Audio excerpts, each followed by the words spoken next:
Shalom, salam sejahtera dalam kasih Tuhan Yesus Kristus. Good News Family, sekali lagi saya mengucapkan terima kasih buat kesempatan yang diberikan kepada saya untuk membawakan firman Tuhan yang hari ini mengenai menang mengatasi masalah. Saudara kasih dalam Tuhan Yesus, kalau kita belajar tentang kehidupan, di mana persoalan masalah itu tidak pernah terlepas dari namanya kehidupan. Bahkan kalau kita lihat di dalam perjanjian lama, bahwa setiap tokoh-tokoh Alkitab mereka selalu menghadapi persoalan-persoalan masalah. Bahkan di dalam perjanjian baru juga. Artinya sejarah manusia sejak ada bahwa masalah itu tidak bisa dipungkiri lagi, bahwa masalah itu adalah bagian dari kehidupan. Namun satu hal kita harus percaya, bahwa ada Yesus, ada Tuhan yang mengatasi setiap masalah kita, yang menguasai atas hidup kita, sehingga segala sesuatu yang kita hadapi dalam persoalan hidup itu adalah di bawah kendali Tuhan. Nah, kalau kita melihat satu tokoh Alkitab yang kita tahu bahwa tokoh Alkitab namanya Raja Daud, dia adalah seorang yang sangat populer di usia mudanya. Dia sudah termasuk orang yang mengalami puncak keberhasilan, bahkan dia berhasil di dalam kerajaannya. Tetapi perlu kita tahu, kalau kita melihat di dalam Mazmur pasal 38 ayat 7-23, demikian firman Tuhan. Aku terbungkuk, bungkuk sangat tertunduk sepanjang hari, aku berjalan dengan duka cita, sebab pinggangku penuh radang, tidak ada sehat pada dagingku, aku kehabisan tenaga dan remuk redam, aku merintih karena degap-degup jantungku. Tuhan, Engkau mengetahui segala keinginanku, dan keluhanku pun tidak tersembunyi bagimu. Jantungku berdebar-debar, kekuatanku hilang, dan cahaya mataku pun lenyap daripadaku. Sahabat-sahabat dan teman-temanku menyisih karena penyakitku, dan sanak saudaraku menjauh. Orang-orang yang ingin mencabut nyawaku memasang jerat, orang-orang yang memikirkan celakaku, memikirkan kehancuran, dan mereka merancangkan tipu daya sepanjang hari. Tetapi aku ini seperti orang tuli, aku tidak mendengar, seperti orang bisu yang tidak membuka mulutnya. Ya, aku ini seperti orang yang tidak mendengar, yang tak ada bantahan dalam mulutnya. Sebab kepadamu ya Tuhan, aku berharap. Engkaulah yang akan menjawab, ya Tuhan Allahku. Pikirku, asal mereka jangan beria-ria karena aku, jangan membesarkan diri terhadap aku apabila kakiku goyah. Sebab aku mulai jatuh karena tersandung, dan aku selalu dirudung kesakitan. Ya, aku mengaku kesalahanku, aku cemas karena dosaku. Orang-orang yang memusuhi aku besar jumlahnya, banyaklah orang-orang yang membenci aku tanpa sebab. Mereka membalas yang jahat kepadaku ganti yang baik. Mereka memusuhi aku karena aku mengejar yang baik. Jangan tinggalkan aku ya Tuhan Allahku, janganlah jauh daripadaku. Segeralah menolong aku ya Tuhan keselamatanku. Saudara kasih dalam Tuhan, kalau kita lihat bagaimana doa Raja Daud, bagaimana kita lihat latar belakang karir yang begitu baik, yang begitu bagus. Di masa mudanya dia sudah mengalami puncak keberhasilan, tetapi masalah persoalan yang dihadapi tidak pernah selesai, baik di pemerintahan, baik dalam soal keluarga, baik dalam soal percintaan atau kepada orang Israel. Nah, ini adalah merupakan satu hal yang perlu kita pahami, bahwa masalah dalam hidup ini tidak akan pernah hilang ataupun tidak akan pernah selesai. Namun satu hal kita tahu, bahwa Tuhan memberikan kita hikmat, memberikan kita kekuatan, memberikan kita nilai-nilai supaya kita bisa mengatasi masalah. Saudara kasih dalam Tuhan, setelah saya telusuri, saya pelajari saudara, ada 3 hal kenapa masalah bisa terjadi di dalam kehidupan kita. Yang pertama, penyebab pertama adalah karena kesalahan sendiri saudara. Jadi masalah itu bisa terjadi karena kesalahan sendiri. Kalau kita lihat di dalam Yakobus pasal 1 ayat 13-15 firman Tuhan berkata demikian. Apabila seorang dicobai, janganlah ia berkata pencobaan ini datang dari Allah. Sebab Allah tidak dapat dicobai oleh yang jahat, dan ia sendiri tidak mencobai siapapun. Tetapi tiap-tiap orang dicobai oleh keinginannya sendiri, karena ia diseret dan dipikat olehnya. Dan apabila keinginan itu telah dibuahi, ia melahirkan dosa. Dan apabila dosa itu sudah matang, ia melahirkan maut. Saudara kasih dalam Tuhan, jadi kita harus pahami dulu sebelum kita bagaimana kita akan menghadapi masalah itu. Kita harus pahami dulu bagaimana kita akan menang atas masalah itu. Nah, kalau kita lihat yang pertama, ternyata masalah itu bisa juga karena kesalahan orang itu sendiri. Kesalahannya itu adalah yang bersifat kepada diri sendiri, merasa lebih benar daripada yang lain, lebih mengutamakan kepentingan diri sendiri daripada melakukan kebenaran Allah, atau terseret oleh keinginan sendiri. Sering sekali kita terlalu memikirkan apa yang kita mau. Egonya kita yang lebih dominan daripada apa sebenarnya yang saat ini yang dibutuhkan. Sehingga kita terseret oleh keinginan-keinginan itu. Sehingga kita tidak menyadari bahwa waktu akibat itu terjadi, sebenarnya masalah itu bukan karena situasi, bukan karena keadaan, tetapi karena kita tidak memahami persoalan itu. Yang pertama adalah bahwa masalah itu bisa terjadi karena kesalahan kita sendiri, karena kita tidak bisa menguasai diri kita, karena kita tidak bisa memahami mana kehendak Tuhan, mana kehendak kita, karena kita tidak bisa menguasai mana kebutuhan, mana kepentingan untuk diri sendiri.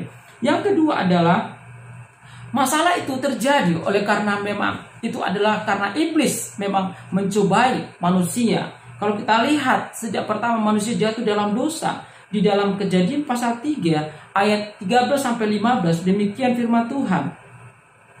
Kemudian berfirmanlah Tuhan Allah kepada perempuan itu, apakah yang telah kau perbuat ini? Jawab perempuan itu, ular itu yang memperdaya aku, maka aku makan.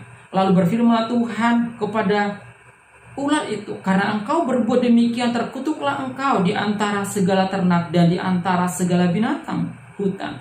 Dengan perutmu lah engkau akan menjalar, dan debu tanah akan kau makan seumur hidupmu. Aku akan mengadakan permusuhan antara engkau dan perempuan ini, antara keturunanmu dan keturunannya. Keturunannya akan meremukkan kepalamu, dan engkau akan diremukkan tumitnya. Nah, kita tahu bahwa iblis tidak akan pernah senang orang percaya semakin dekat kepada Tuhan. Iblis tidak pernah senang melihat orang percaya sukses. Iblis tidak senang melihat orang percaya punya keluarga bahagia. Jadi kalau kita melihat ada tingkah laku itu terjadi dalam kehidupan sekeliling kita yang mencoba menghalangi kebahagiaan-kebahagiaan itu, berarti itu masalah itu terjadi adalah bukan dari manusia ataupun bukan ujian dari Tuhan, tetapi itu adalah dari iblis. Jadi sangat jelas kita lihat bagaimana manusia pertama Adam dan Hawa, mereka sebenarnya bisa mendapatkan kebahagiaan yang terindah, tetapi karena iblis mencobai mereka dan mereka tergoda, terlena oleh dengan cobaan itu, sehingga sampai saat ini adalah manusia dengan iblis terus berseteru. Mereka akan terus membuat tipu muslihat, sehingga setiap orang-orang yang lemah, setiap orang-orang yang tidak waspada, setiap orang-orang yang jauh dari Tuhan, mereka akan masuk dalam perangkap iblis. Jadi masalah itu kita lihat bisa juga karena oleh iblis, bersumber daripada iblis, karena memang iblis itu punya siasat untuk menjatuhkan orang-orang percaya, untuk menjatuhkan iman orang percaya. Oleh karena itu kita tahu kalau ada masalah membuat kita semakin jauh daripada Tuhan, hati-hati, berarti itu adalah serangan-serangan iblis. Kalau ada masalah membuat kita semakin membenci keluarga kita, hati-hati, berarti itu adalah serangan dari iblis. Kalau ada masalah membuat kita merasa gagal, merasa kita terjatuh dan tidak bangkit lagi, berarti itu adalah hati-hati, itu adalah serangan dari iblis. Nah, yang ketiga adalah ada juga masalah itu oleh karena ujian dari Tuhan. Kalau kita lihat di dalam Yakobus pasal 1 ayat 2 sampai yang keempat, demikian firman Tuhan. Yakobus pasal 1 ayat 2 sampai 4, saudara-saudaraku, anggaplah sebagai suatu kebahagiaan apabila kamu jatuh dalam berbagai-bagai pencobaan, sebab kamu tahu bahwa ujian terhadap imanmu itu menghasilkan ketekunan, dan biarkanlah ketekunan itu memperoleh buah yang matang, supaya kamu menjadi sempurna dan utuh dan tak kekurangan suatu apapun. Jadi saudara kasih, seperti tadi yang pertama saya katakan, masalah itu bisa terjadi oleh karena kesalahan sendiri, dan masalah itu memang bisa terjadi oleh karena penyebab dari iblis. Tetapi masalah juga yang kita hadapi bisa juga oleh karena ujian dari Tuhan. Kenapa Tuhan mengizinkan ujian itu kepada orang percaya? Supaya orang percaya semakin tekun, dikatakan firman Tuhan. Supaya mereka semakin tekun, semakin giat dalam iman mereka. Kalau ayat lain bilang dikatakan sempurna seperti Kristus, sempurna seperti Bapa yang sempurna. Jadi kita itu memang adalah orang-orang percaya yang siap untuk dibentuk lewat penderitaan-penderitaan, lewat kesusahan. Makanya banyak kita lihat kesaksian-kesaksian. Biasanya orang-orang yang baru menerima Kristus, mereka justru akan mengalami banyak masalah, banyak kesesakan. Orang-orang sekitarnya bisa membenci mereka, bahkan keluarganya bisa membenci mereka. Tapi saya katakan itu bukan hal yang baru. Itu memang sudah Tuhan izinkan. Itu adalah proses supaya kita menjadi sempurna seperti Kristus. Oleh karena itu saudara kasih dalam Tuhan, ujian dari Tuhan tidak pernah membuat kita akan mengalami terpuruk ataupun membuat kita kepada hal yang buruk, tetapi justru membuat kita semakin dewasa secara rohani. Dan ujian itu juga membuat kita supaya manusia, orang percaya, kita semakin rendah hati, namun Tuhan semakin ditinggikan, saudara. Kita tahu bagaimana kesaksian Rasul Paulus waktu dia didesak, waktu dia disesah, justru dia setelah menerima Yesus sebagai Tuhan dan Juru Selamat, dan dikatakan dia semakin rendah hati, semakin dibentuk, dibelenggu, tetapi Tuhan dalam dirinya semakin besar, saudara. Dan juga bahwa permasalahan ataupun ujian yang kita dapat itu adalah ujian dari Tuhan, adalah membuat kita supaya kita mengalami mujizat Tuhan. Kalau kita lihat bagaimana pengalaman bangsa Israel yang di kitab Ulangan pasal 8 ayat 2 dan 16, firman Tuhan berkata demikian. Ingatlah kepada seluruh perjalanan yang kau lakukan atas kehendak Tuhan Allahmu di padang gurun selama 40 tahun ini, dengan maksud merendahkan hatimu dan mencoba engkau untuk mengetahui apa yang ada dalam hatimu, yakni apakah engkau berpegang pada perintahnya atau tidak. Dan yang di padang gurun memberi engkau makan mana yang tidak dikenal oleh nenek moyangmu, supaya direndahkannya hatimu dan dicobanya engkau hanya untuk berbuat baik pada akhirnya. Jadi kalau kita lihat, masalah itu bisa juga ujian dari Tuhan. Dari mana kita tahu bahwa itu ujian dari Tuhan? Itu akan membuat kita semakin cinta kepada Tuhan. Kita akan semakin kuat di dalam Tuhan. Kita akan semakin tekun di dalam Tuhan. Kita akan semakin giat mencari Tuhan. Bahkan waktu kita melalui dengan proses seperti bangsa Israel di waktu di padang gurun, justru mereka mengalami mujizat di mana nenek moyang mereka belum pernah mendapatkan roti mana, tapi mereka mendapatkan itu.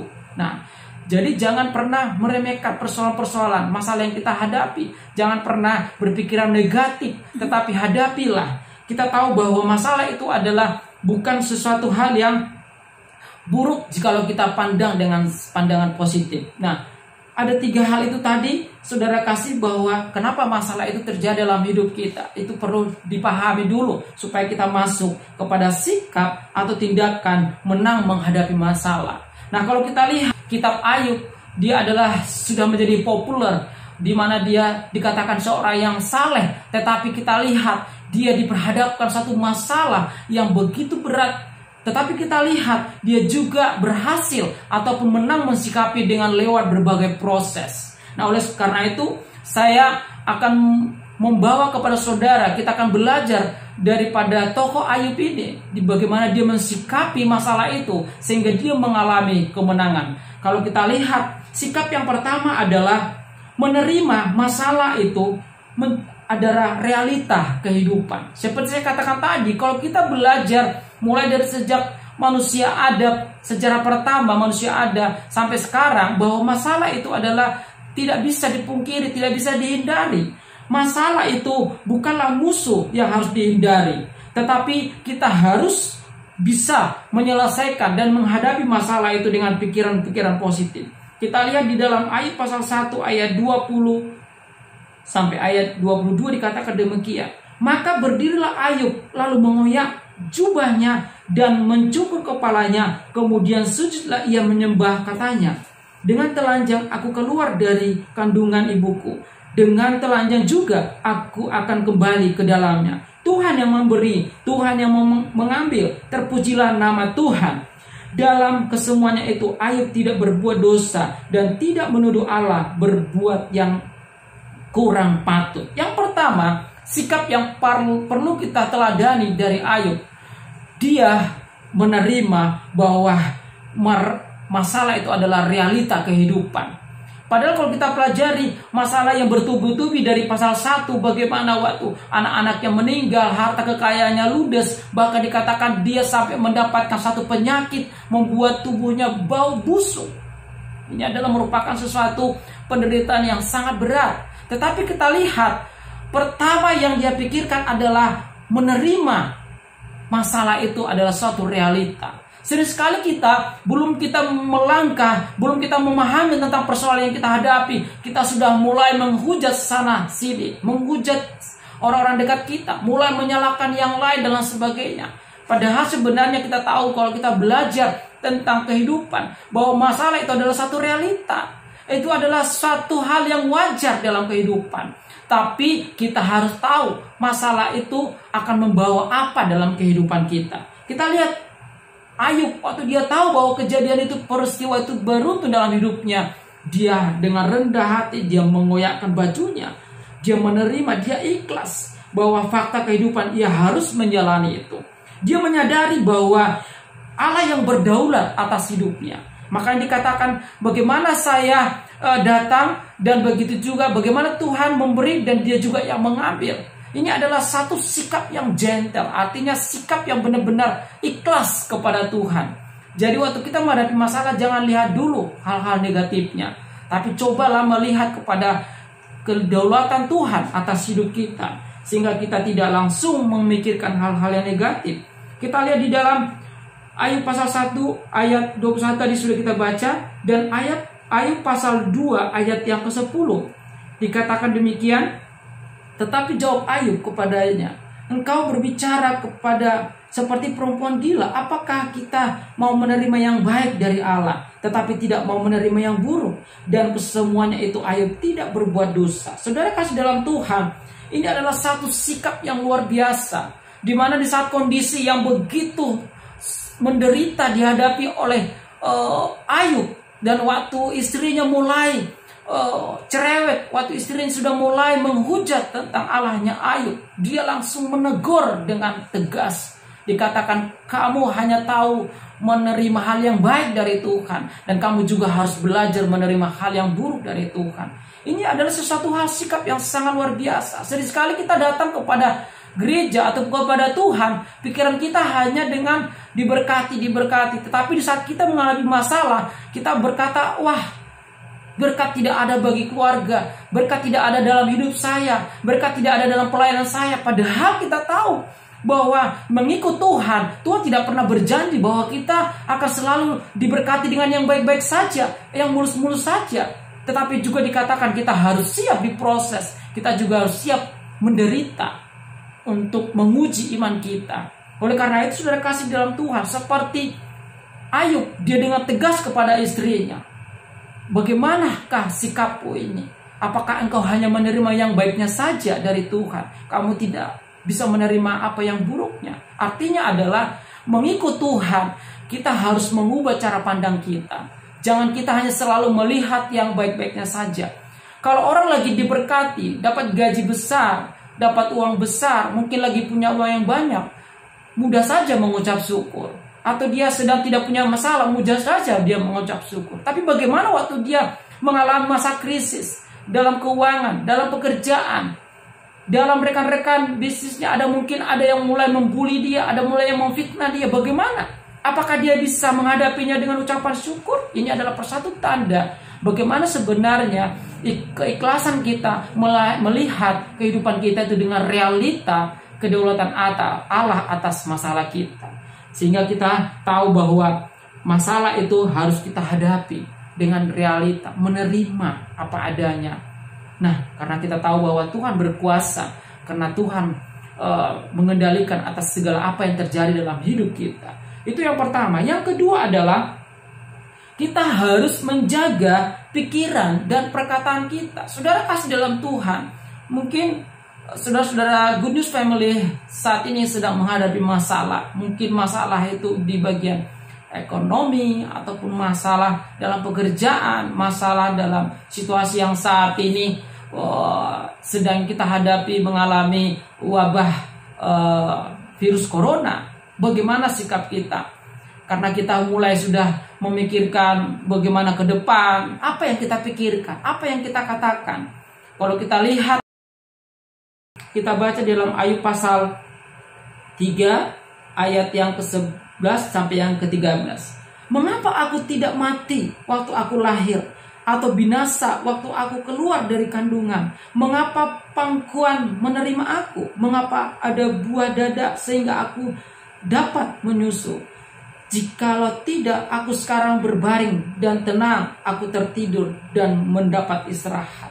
Saudara kasih dalam Tuhan, makanya saya katakan, di dalam kehidupan ini tidak ada manusia yang sempurna. Di saat dia sudah menghadapi masalah, di saat dia sudah menghadapi satu tekanan, dia akan mengalami satu hal yang berat, dan bisa berpikiran yang salah, dan bisa melakukan perkataan-perkataan yang salah. Seperti Ayub mengalami proses yang begitu berat, sampai dia pernah melakukan satu perkataan-perkataan yang salah. Dia sudah mulai menghakimi tentang kelahirannya, seakan-akan dia menyesali tentang kelahirannya. Mungkin kita juga pernah mengalami terjebak dalam cara berpikir ataupun cara perkataan kita seperti yang dialami oleh Ayub. Waktu kita saat ini sedang menghadapi masalah, kita sudah mulai menyalahkan tentang bagaimana ketuhanan, bagaimana tentang keluarga, bagaimana tentang diri kita, bagaimana tentang hal-hal yang kita lakukan selama ini, seakan-akan tidak ada benarnya, seakan-akan tidak ada baiknya. Tapi satu hal saya katakan adalah bahwa Tuhan mengendalikan setiap apa yang terjadi dalam hidup kita.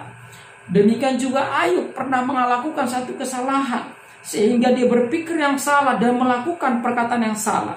Pikiran yang salah ketika kita menghadapi masalah ialah akan mendapatkan respon yang salah juga kepada Tuhan, kepada diri sendiri, dan kepada orang lain.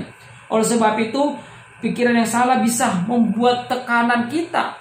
Oleh karena itu, jangan sampai kita melakukan kesalahan seperti apa yang dialami oleh Ayub. Kalau kita lihat Ayub pasal 3 ayat yang pertama, dikatakan demikian. Sesudah itu Ayub membuka mulutnya dan mengutuki hari kelahirannya.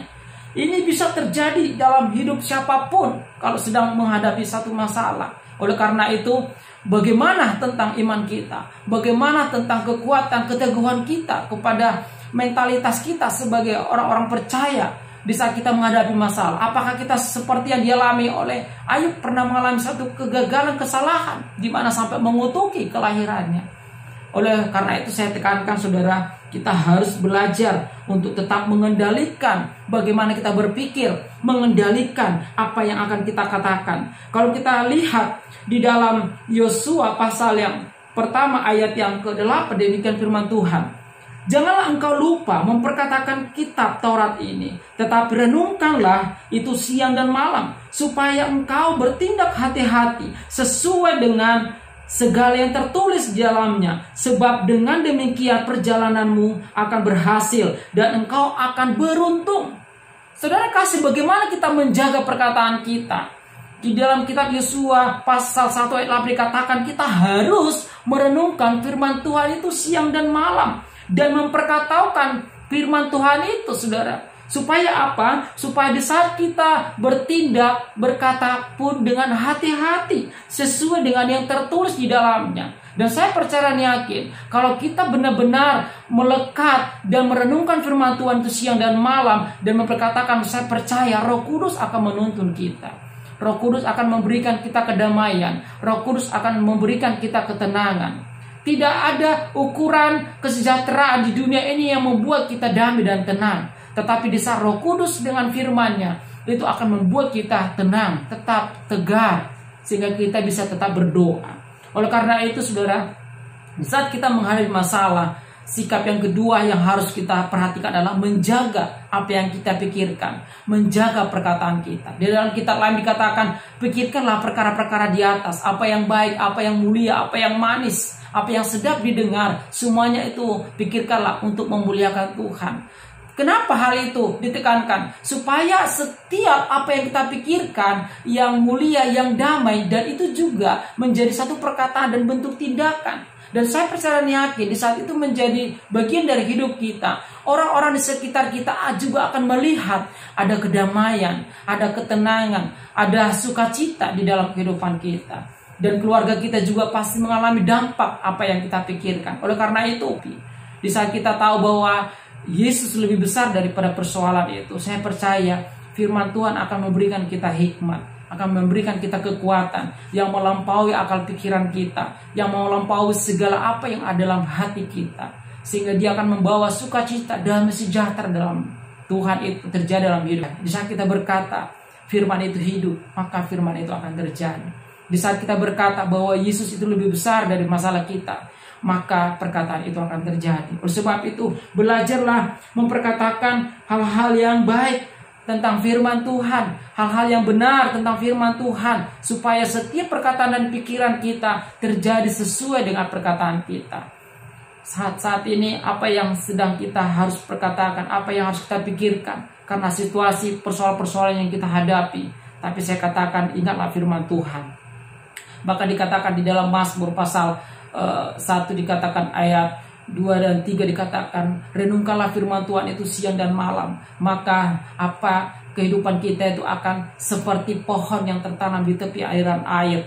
Dia akan menghasilkan buah pada musimnya. Artinya adalah walaupun musim persoalan, musim apapun yang terjadi, di saat kita terus merenungkan firman Tuhan siang dan malam, maka berkat-berkat Tuhan itu, kedamaian itu akan selalu mengalir dalam hidup kita.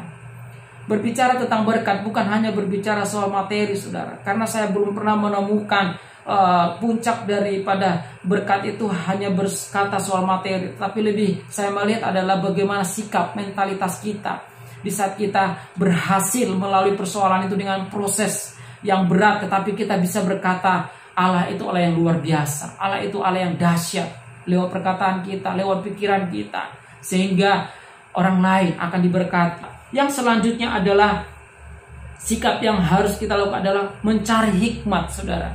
Arti mencari hikmat ini adalah pengertian dalam masalah itu. Saudara kasih dalam Tuhan, kalau kita punya masalah, jangan gegabah, jangan kemerungsung, istilahnya ya bahasa Syria, tapi cobalah memikirkan dan merenungkan persoalan itu.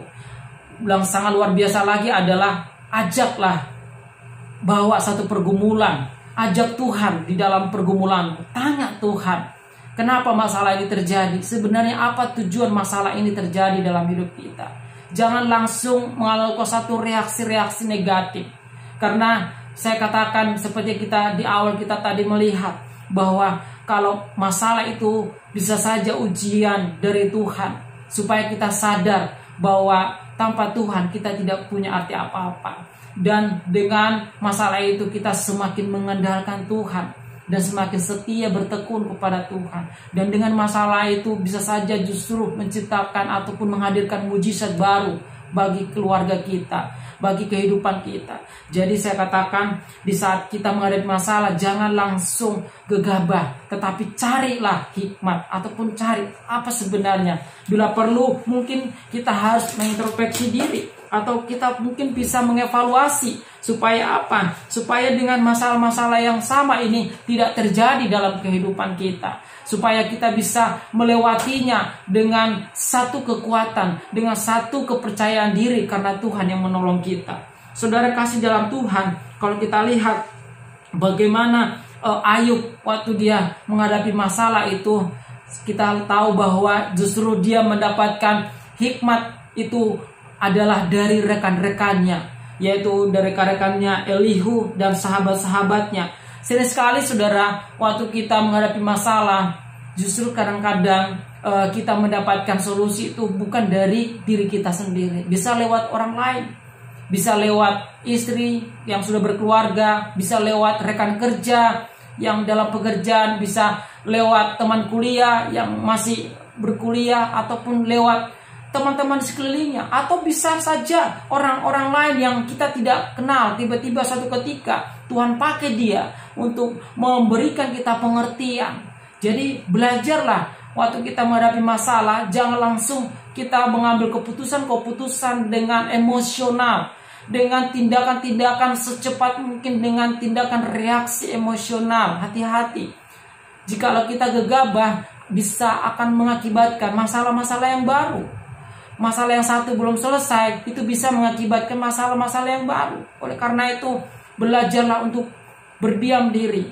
Kalau kita lihat ada kata bijak juga, bahkan dikatakan di dalam firman Tuhan, belajarlah untuk banyak mendengar sebelum berkata-kata. Artinya, di saat kita banyak berdiam diri merenungkan sebenarnya apa yang Tuhan mau, apa yang Tuhan sedang rencanakan lewat peristiwa ini. Karena kalau kita lihat, waktu kita menghadapi persoalan, ada beberapa hal yang kita lihat. Yang pertama, Tuhan punya maksud lewat masalah yang terjadi. Yang kedua adalah Tuhan punya, sering sekali itu adalah mengarahkan supaya kita bertobat. Coba kalau kita lihat di dalam Ayub pasal yang ke-36 ayat 7 sampai ayat yang ke-10. Demikian firman Tuhan. Ia tidak mengalihkan pandangan matanya dari orang benar, tetapi menempatkan mereka untuk selama-lamanya di samping raja-raja di atas tahta, sehingga mereka tinggi martabatnya. Jikalau mereka dibelenggu dengan rantai, tertangkap dalam tali kesengsaraan, maka ia memperingatkan mereka kepada perbuatan mereka dan kepada pelanggaran mereka. Karena mereka berlaku congkak, dan ia membukakan telinga mereka bagi ajaran dan menyuruh mereka berbalik dari kejahatan. Nah, sering sekali justru waktu kita menghadapi masalah, Tuhan sedang mengarahkan kita kepada pertobatan. Tuhan sedang mengarahkan kita kepada perubahan. Jadi jangan menutup diri. Belajarlah untuk open minded. Belajarlah untuk membuka hati, membuka pikiran terhadap apa sebenarnya yang akan kita terima lewat persoalan itu. Supaya apa? Supaya apa yang Tuhan sedang rancang dalam hidup kita itu bisa terjadi. Jadi jangan terlalu idealis. Cobalah untuk membuka hati kepada orang-orang yang sekitar kita, membuka pikiran kita, menerima pandangan-pandangan orang lain. Supaya apa? Sebab lewat persoalan kita akan diberikan makna yang sangat luar biasa. Karena sering sekali lewat persoalan justru kita semakin kuat. Lewat persoalan sekali-sekali justru kita semakin dewasa.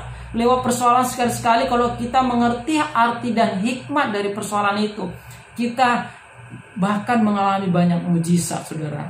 Saudara kasih dalam Tuhan, saya sendiri mengalami hal demikian, saudara. Perjalanan kerohanian saya bukan orang yang sempurna. Tapi justru sekali waktu saya menghadapi banyak persoalan-persoalan, membuat saya justru semakin tabah, semakin kuat, saudara. Saya dulu sebelum menikah, saya memiliki hidup yang bebas. Apa yang saya ingin lakukan, saya lakukan. Tetapi di saat menikah, saya harus belajar untuk menjadi seorang ayah yang baik, menjadi seorang suami yang baik. Dengan apapun saya belajar menerima itu. Buat saya itu adalah satu masalah karena hal-hal yang belum pernah saya lakukan. Tetapi di saat kita tahu bahwa kalau itu untuk hal yang baik, kenapa tidak? Karena Tuhan tidak pernah merancang rencana-rencana yang jahat bagi setiap orang percaya yang sedang menghadapi masalah. Tetapi Tuhan merencanakan rancangan-rancangan damai sejahtera. Tergantung bagaimana kita menghadapi, bagaimana kita mensikapi. Oleh karena itu, di saat kita menghadapi masalah, mulailah pikirkan, mulailah cari hikmat. Minta apa sebenarnya di balik persoalan ini? Apa sebenarnya di balik permasalahan ini? Di saat kita melihat itu, mungkin justru masalah itu membuat kita semakin kreatif. Kalau mungkin kita di dalam perusahaan ataupun dalam pekerjaan, kita selama ini mungkin tidak bisa bersabar. Tetapi di saat kita ditekan, diberikan banyak pekerjaan-pekerjaan yang berat, justru kita belajar mungkin harus bertahan, belajar untuk bekerja lebih sabar, lebih giat lagi dan lain sebagainya. Mungkin saat ini mungkin yang sedang kita hadapi wabah virus corona yang membuat orang tidak bisa beraktivitas seperti pada umumnya. Mungkin kita justru makin kreatif, bisa kita melakukan pekerjaan-pekerjaan di rumah lewat online. Justru kita menemukan bakat-bakat yang baru. Ini adalah arti yang positif. Jadi kita harus melihat dari sisi pandangan yang baik dengan persoalan itu. Jadi pelajari dulu bagaimana kita mensikapinya tanpa kita harus menunjukkan reaksi-reaksi negatif, reaksi-reaksi yang emosional. Justru bukan menyelesaikan masalah, tapi justru menimbulkan masalah-masalah baru. Jadi saya percaya dan yakin kita di saat kita benar-benar meminta hikmat kepada Tuhan, cobalah bergumul, cobalah berdoa, dan tetap juga harus bertindak. Karena kita tidak bisa hanya sekedar berdoa, karena kita tidak hanya bisa sekedar berdiam diri, tetapi kita harus bertindak. Misalnya, satu contoh, misalnya, kenapa seorang muda yang sudah usia dewasa misalnya, dia masih single padahal umurnya sudah 28-30 tahun misalnya. Seharusnya kan umur segitu sudah harus menikah. Nah cobalah pikirkan, nggak mungkin kita berdiam diri di rumah, tiba-tiba ada seorang laki-laki yang baik hati, yang rohani berkata, kedor pintu, misalnya memanggil namamu, misalnya memanggil namanya Lisa, aku jatuh cinta padamu, kan nggak mungkin ya. Jadi memang itu butuh satu upaya, usaha, bagaimana berkomunitas, bagaimana berteman, bagaimana saat bekerja. Tunjukkanlah bahwa kita bisa beradaptasi, bahwa kita punya keindahan-keindahan dalam sikap dan karakter kita. Pesan khusus buat para wanita. Kalau kita berkata bahwa wanita itu penolong, artinya tuh kalau saya lihat di dalam terjemahan lain, kata penolong itu adalah wanita itu punya kelemah lembutan. Jadi tunjukkan bahwa kita itu sebagai wanita, supaya jangan sampai para pria takut sama kita, karena kita mungkin justru lebih kasar daripada pria. Tunjukkan bahwa kita itu memang benar-benar memiliki kodrat kita sebagai wanita. Ya, jadi harus menunjukkan itu. Jangan menyalahkan Tuhan. Wah, Tuhan belum memberkati saya dengan jodoh, belum memberikan saya jodoh yang tepat, tetapi tidak bertindak, tidak melakukan satu perubahan-perubahan, tidak mengambil hikmat daripada selama ini apa yang dihadapi. Jadi mulai bertindak, mengevaluasi dalam persoalan-persoalan itu. Nah, bagaimana kita sebagai seorang ibu yang punya suami, demikian juga kita harus menunjukkan bahwa kita sebagai istri yang membawa kedamaian di tengah-tengah keluarga.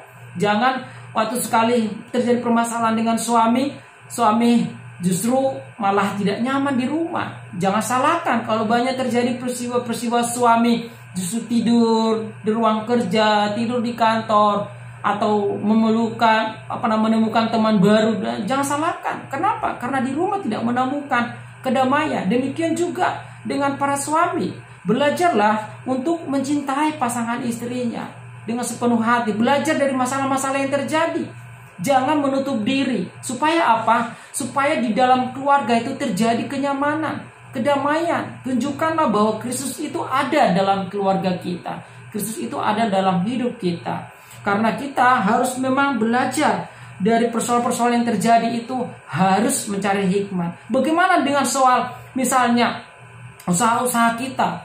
Mungkin bagaimana soal pemasarannya, mungkin bagaimana soal persaingan dengan harga. Nah, itu mungkin dipelajari. Bagaimana soal formulanya, bagaimana soal penjualannya. Mungkin selama ini kita monoton dengan pola-pola yang lama, sementara sekarang di era digital kita harus mengikuti, kita harus mengembangkan kapasitas, mengikuti tren yang ada. Mungkin selama ini kita door to door atau di toko saja menunggu. Nah, mulai sekarang belajarlah untuk menghadapi masalah itu mengikuti dengan tren yang ada. Sehingga apa? Sehingga orang bisa melihat, wah, ada ternyata produk-produk ini di satu tempat melalui internet, lewat medsos, Instagram, Facebook, dan lain sebagainya. Jadi belajarlah dari masalah itu, minta hikmat, evaluasi, supaya apa? supaya lewat masalah itu kita semakin berpikir kreatif dan semakin produktif. Kita lihat selanjutnya adalah kerendahan hati, kunci pemulihan. Kalau kita lihat di dalam Ayub pasal 42 ayat yang ke-5-6 dikatakan demikian firman Tuhan. Hanya dari kata seorang saja aku mendengar tentang engkau, tetapi sekarang mataku sendiri memandang engkau. Oleh sebab itu aku mencabut perkataanku, dan dengan menyesal aku duduk dalam debu dan abu. Saudara kasih dalam Tuhan, kalau kita pelajari dari awal tadi bagaimana proses perjalanan iman kekristenan daripada Ayub, mulai daripada dia menghadapi musibah, kehilangan anak, kehilangan kekayaan, bahkan dia sendiri mengalami masalah penyakit, sakit berbau busuk dalam tubuhnya, sampai kepada satu proses dia berkata salah, berpikiran salah. Tetapi kita lihat di dalam proses perjalanan hidup, dia terus bergumul, dia terus bertanya, bahkan dia membuka hati dan pikirannya. Waktu teman-temannya Elihu dan sahabat-sahabat yang memberikan masukan bahwa engkau jangan merasa benar. Mungkin bisa saja waktu sebelumnya dia memang dikatakan saleh, sehingga menganggap bahwa dia lebih benar daripada yang lain. Nah, ada sering sekali waktu kita menghadapi persoalan, di saat menyelesaikan masalah, justru kita terkendala karena kita merasa bahwa kita yang lebih benar daripada teman-teman kita. Pandangan kita lebih benar, kita lebih rohani. Hati-hati hal demikian. Kalau kita tidak membuang merasa benar, lebih baik, lebih rohani daripada yang lain, kita akan sulit mengalami pemulihan. Kita tidak akan bisa masuk di dalam masa sikap rendah hati. Karena kita tahu kalau kita tidak merendah hati, maka Tuhan tidak bisa ditinggikan dalam hidup kita. Di saat Tuhan tidak bisa ditinggikan dalam hidup kita, maka kita akan sulit menemukan ketuhanan yang sesungguhnya. Kita tidak akan bisa menemukan kealahan yang sesungguhnya dalam hati kita, dalam pikiran kita, dalam hidup kita. Oleh karena itu, seperti Ayub ini, waktu dia tahu proses perjalanan hidupnya, dia melakukan kesalahan, dia melakukan perkataan yang salah dan pikiran yang salah, yang dilakukan adalah merekonsiliasi. Pasal 42 ayat 5 dan 6 dikatakan, hanya dari kata orang saja aku mendengar tentang engkau, tetapi sekarang mataku sendiri memandang engkau. Oleh sebab itu aku mencabut perkataanku dan menyesal aku duduk dalam debu dan abu. Saudara kasih dalam Tuhan, inilah yang terakhir saudara, bahwa di saat Ayub menghadapi persoalan itu, dia datang merendahkan diri sehingga pikiran yang salah, perkataan-perkataan yang salah, waktu dia menghadapi persoalan itu, dia mulai merekonsiliasi diri. Dia mencabut perkataannya, dia merupakan pikiran-pikiran yang salah, dia mau berubah, merendahkan hati. Oleh karena itu saudara kasih dalam Tuhan, merendahkan hati adalah satu kunci untuk mengalami pemulihan. Merendahkan hati adalah satu kunci untuk mengalami rekonsiliasi. Kalau kita siap membuka hati kita, menerima nasihat firman Tuhan, menerima pandangan-pandangan orang lain, menerima pandangan-pandangan yang terbuka kepada diri kita, saya percaya dan yakin kita akan dipulihkan. Demikian juga Ayub waktu dia mendengar bagaimana nasihat-nasihat sahabat-sahabatnya, Tuhan berbicara lewat sahabat-sahabatnya, sehingga dia mengalami pemulihan, dan dia mencabut perkataan yang salah dan pikiran-pikiran yang pernah salah, sehingga dikatakan di saat akhir itu terjadi dia diberkati, bahkan dikatakan berlipat kali ganda. Jadi saudara kasih, ini adalah yang terakhir kita perlu mempelajari adalah menang atas masalah adalah merupakan satu yang harus kita dapatkan. Mari menjadi pemenang dalam masalah kita dengan memiliki sikap yang pertama tadi adalah menerima masalah itu sebagai realita hidup ataupun fakta, bukan musuh yang harus dihindari, tetapi harus dihadapi dan diselesaikan. Yang kedua adalah mampu menjaga pikiran dan perkataan kita tetap benar di hadapan Allah. Dan yang ketiga adalah mencari hikmat dari Tuhan, sehingga kita bisa menyelesaikan persoalan itu dengan benar dan tepat pada masalah tersebut. Dan yang terakhir adalah milikilah kerendahan hati di hadapan Tuhan. Jadi kita tahu bahwa Tuhan adalah kunci dari segala persoalan kita. Jadi kita harus melibatkan Tuhan dalam masalah itu, Kita harus mendapatkan kehadiran Tuhan di saat kita merendahkan hati. Oleh karena itu, saudara kasih dalam Tuhan Yesus, terima kasih buat hari ini yang sudah mendengarkan firman Tuhan. Saya percaya Roh Kudus akan mengingatkan kita belajar lebih lagi supaya masalah-masalah yang kita hadapi bukan sesuatu hal yang paling berat dalam hidup kita, tetapi masalah itu akan kita hadapi dengan kemenangan, dengan sikap-sikap yang luar biasa yang kita dapatkan dari firman Tuhan.